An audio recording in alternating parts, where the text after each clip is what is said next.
Hello বন্ধুরা, দেখো আমরা সবাই মিলে ফুল তুলে যাচ্ছি। সবাই মিলে একসাথেই ফুল তুলছি। তারপরে ও ফুল পাচ্ছিল না, উপরে উঠে গেছে এই জন্য গাছের। তারপর বাড়িতে এসে দেখি সবজি কাটাকাটি চালু হয়ে গেছে।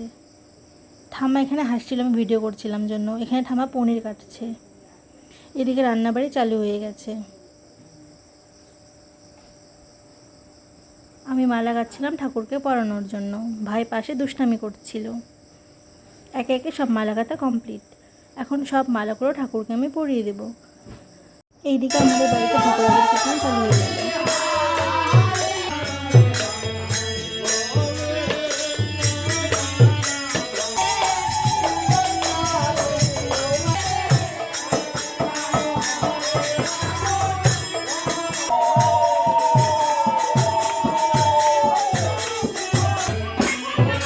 কীর্তনের সমাপ্তি পর্ব, তারপরে প্রসাদ বিতরণ চালু হয়ে গেল। সবাই মিলে বসে পড়লাম প্রসাদ খেতে।